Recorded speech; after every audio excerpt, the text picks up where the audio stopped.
Welcome back to Retirement News Online. So we all know that there is no one-size-fits-all retirement. You may want to travel the world. Your neighbor might want to garden and read. Likewise, there is no one-size-fits-all retirement plan. Finding the right mix for you depends on a myriad of factors, including your savings, expenses, health, family, and values, and then developing a flexible income plan to cover your core expenses while still offering growth potential to meet your long-term goals and legacy needs. My guest is Ian Maxwell in La Jolla, California.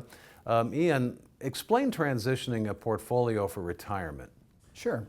I think people have to understand there's a big difference between the accumulation phase and what I call the decumulation phase, right? So when you're younger, you're working, you're building up this net worth that is supposed to, or a nest egg that's going to really sustain you when you stop working, or I like to say work with a purpose, right? I think that's very important. So transitioning that decumulation stage of your wealth, we have to think about how we're going to make your money last in spite of a few forces that work against us.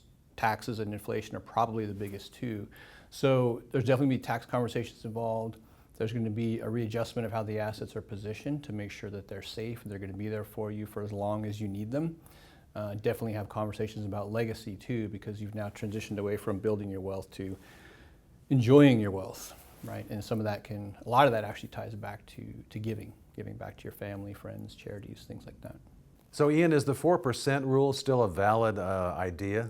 Not at all. To be honest, I mean, that's a very old rule. There are a lot of what I call American money myths that people, for some reason, I found are very hesitant to let go of.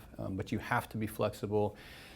You have to let go and understand that a lot of those money myths have roots in timeframes that are 20, 30 years ago, and those financial conditions just don't exist any longer, right? So you have to really open your mind a little bit. That 4% rule was okay, but now, the average retiree retiring at 65, they say that they'll probably make it to about 85. I'm 52 myself. I expect to be 100.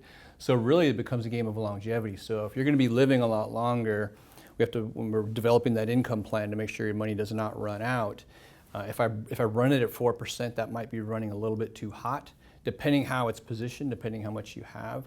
But I think people have to readjust not just that myth, but many others when it comes to retirement. And also, if I may say, just to think about, how are you going to spend your time? Because I think that's going to lead to longevity, right? Enjoying yourself is going to make you be happier and live longer, but making sure that money lasts. The 4% rule's outdated.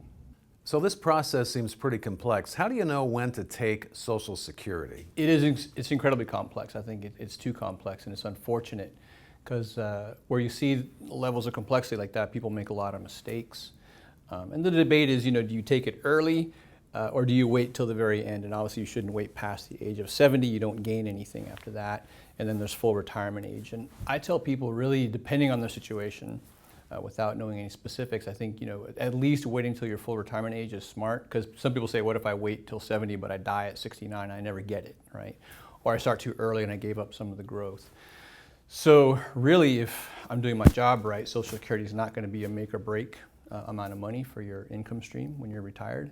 But we definitely want to plan specifically for your situation. But I think full retirement age is a healthy bet. I tell people roughly wait till you're about 67, if you can. Of course, if you can't, we can turn it on sooner, and we have to pull some other levers to make sure your income is there for you when you need it. That's Ian Maxwell in La Jolla, California. Thanks for watching Retirement News Online.